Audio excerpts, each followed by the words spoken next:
Well, good morning, everyone. Father Hoffa here with your next installment of WWW Wednesday Walking with the Word.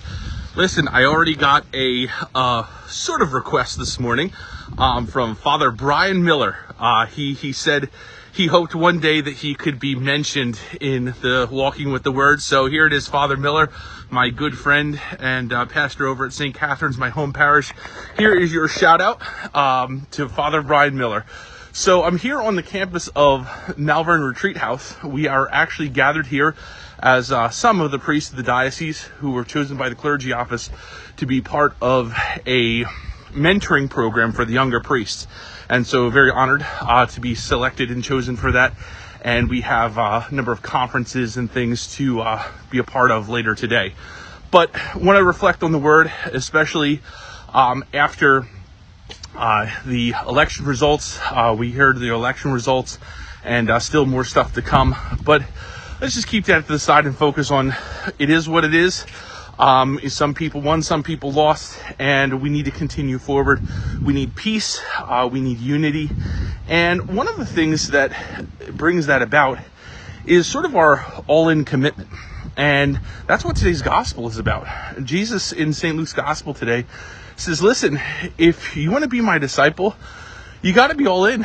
And all in means that you may have to say so long to father and mother, sister and brother, to be my disciple. And he also uses two scenarios. He looks at a person who goes and builds a house and doesn't sort of calculate all that's needed in terms of cost and supplies, and then finishes short of a completion of the job. And sort of what a fool that person looks like. Or a king who doesn't go and sort of plan out how many troops he needs and only takes 10,000 to battle 20,000. It doesn't make so much sense.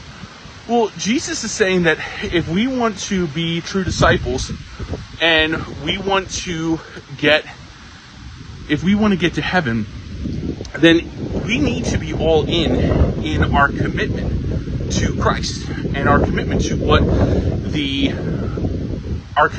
the Christian life calls us to be and calls us to do.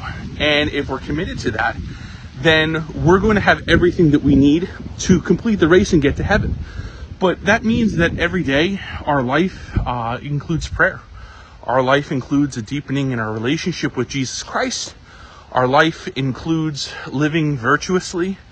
Our life includes taking a moment to just recollect, where am I with the Lord, and how does my life need to deepen with the Lord? These are all things that help us to be closer to Christ and help us to make that complete yes, that complete embracing of a life of discipleship. So, coming out of an election, there's going to be things to do, things that people of our country have called upon our leaders to do. There are things that we need to do as priests, and our people are calling upon us too. And thanks be to God, we have opportunities like these trainings to be better for our people and to help our brother priests. But I think for each and every one of us, the gospel is constantly giving us a deeper look into how to live out our call to discipleship. And Jesus desires us. He wants all of us, not just some of us. And he knows that when he gets all of us, how much that will positively impact the rest of everything that we have and everything that we do. And so, let's go do it. This has been your next installment of WWW Wednesday Walking with the Word. God bless you, and we'll see you next week.